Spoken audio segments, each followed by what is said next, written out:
நான் யார் தெரியுமா? பாளையங்கோட்டை டு மதுரை. திருநெல்வேலிக்கு பக்கத்தில் உள்ளது Palayamkottai. Saint Xavier College, Saint John's College, Sarah Tucker College போன்ற புகழ்பெற்ற கல்லூரிகள் உள்ளன. என்னை என் அப்பா செயின்ட் ஜான்ஸ் காலேஜில் சேர்த்து விட்டார். பியூசியில் சேர்ந்தேன். செல்வின் ஹாஸ்டலில் தங்கி படித்தேன். சஞ்சீவி, ராமச்சந்திரன் ஆகியோர் என் அரை நண்பர்கள். ஹாஸ்டல் சாப்பாடு முதலில் கஷ்டமாக இருந்தது. அப்புறம் பழகிவிட்டது. பனகல் பார்க்கு அடிக்கடி போவோம். நூலகம் செல்வோம். திருநெல்வேலி சென்று சினிமா பார்ப்போம்.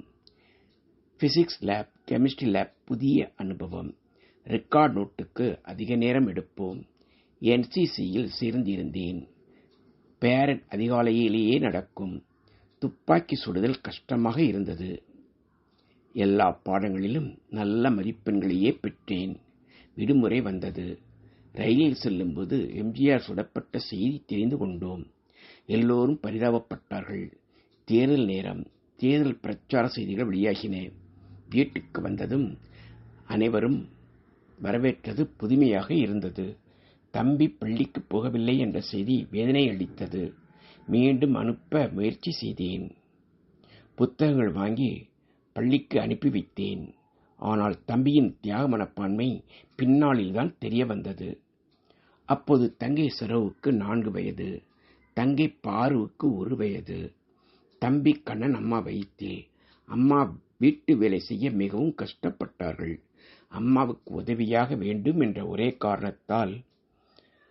காரணத்தால் தான் தம்பி தன் படிப்பை தியாகம் செய்திருக்கிறான். தங்கை சரோஜா 1ஆம் வகுப்பில் சேர்த்து விட்டேன். அவளை தினமும் அலங்காரம் செய்து பள்ளிக்கு அனுப்பியதை வகுப்பாசிரியர்களும் சக மாணவர்களும் பாராட்டினார்கள். தினமும் அதிகாலையிலேயே சைக்கிளில் சரோஜாவை பாபநாசம் அழைத்துச் செல்வேன். தாமிரபரணியில் குளித்துவிட்டு வருவோம். தம்பி ஒத்தக்கால மாட்டு வண்டியில் தினமும் பாபநாசம் சென்று தண்ணீர் கொண்டு வருவான்.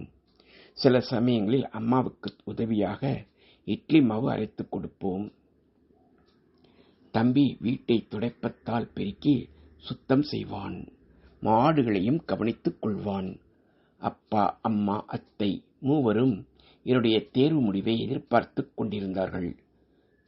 அத்தைக்கு சுகமில்லை என்று அப்பா மதுரைக்கு அழைத்துச் சென்றார்கள். பிரஸ்ட் கேன்சர் என்றதால் ஹாஸ்பிட்டலில் அட்மிஷன் போட்டுவிட்டு வந்தார்கள். பாவம் அத்தை தனியாக இருந்தார்கள். இந்த சமயம் என்னுடைய ரிசல்ட் வந்தது. நல்ல மதிப்பெண்கள் எடுத்திருந்தேன். இன்ஜினியரிங் காலேஜுக்கு அப்ளிகேஷன் போட்டேன். மதுரையில் இன்டர்வியூ. ரயிலில் நானும் தம்பியும் சென்றோம். எங்கும் தங்க பயம்.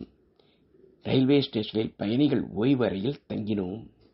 மறுநாள் காலையில் குளித்து மாற்று ஆடை அணிந்து இன்டர்வியூ சென்றேன். ஒரு வழியாக இன்டர்வியூ முடிந்தது. மதுரை எஸ்கின் ஹாஸ்பிட்டல் சென்று அத்தையை பார்த்தோம். சந்தோஷப்பட்டார்கள். எங்களுக்கு தான் கஷ்டமாக இருந்தது, தனியே இருக்கிறார்களே என்று. மதுரை பயணம் புதிய அனுபவம். மதுரையிலிருந்து வீட்டுக்கு வந்தோம். இன்டர்வியூ பற்றிய விஷயங்களை சொன்னோம். எப்போது பதிவரும் என எல்லோரும் எதிர்பார்த்திருந்தோம். அந்த நாள் வந்தது. திருச்சி ரீஜனல் இன்ஜினியரிங் காலேஜில் சீட்டு கிடைத்தது. எல்லோருக்கும் மகிழ்ச்சி. தனியே ஹாஸ்டலில் கஷ்டப்படுவேன் என அம்மா வருத்தப்பட்டார்கள். சமாதானப்படுத்தினோம். அந்த நாள் வந்தது. நானும் அப்பாவும் ரயிலில் திருச்சி ஜங்ஷன் வந்தோம். ஒரு லாட்ஜில் அறை எடுத்து தங்கினோம். மறுநாள் காலை காலேஜ் வந்து நண்பர்களிடம் விசாரித்து பிரின்சிபால் அறைக்கு வந்தோம். மற்றவர்களைப் போல நானும் என் தந்தையுடன் பிரின்சிபால் அறைக்குள் நுழைந்தோம். தைரியம் சொன்னார். கட்டுப்பாடுகளை விளக்கினார். மாணவனின் கடமை என்ன என்பதை சொன்னார். வெளியே வந்தோம். கட்டண விவரங்கள், தேவையான பொருட்கள் பற்றிய விவரங்களை தெரிந்து கொண்டோம். இதுவரை வேஷ்டி சட்டையில் இருந்த நான் இனி பேண்ட் சட்டை அணிய வேண்டிய கட்டாயத்தை சொன்னார்கள். காலேஜ் பஸ் திருச்சி டவுனுக்கு போவதாக சொன்னார்கள். நாங்களும் சென்றோம். சிங்காரத்தோப்பில் ஒரு கடையில் பேண்ட் சட்டை தொங்க விட்டிருந்தார்கள். அப்பா அழைத்துக் கொண்டு போனார்கள். அப்புறம்தான் தெரிந்தது அது லாண்டரி கடை என்று. அப்புறம் சரியான கடை சென்று பேண்ட் சட்டை வாங்கினோம். பக்கெட், மக்கு, சீப்பு, கண்ணாடி, காலுக்கு செருப்பு முதலிய அத்தியாவசிய பொருட்களை வாங்கினோம்.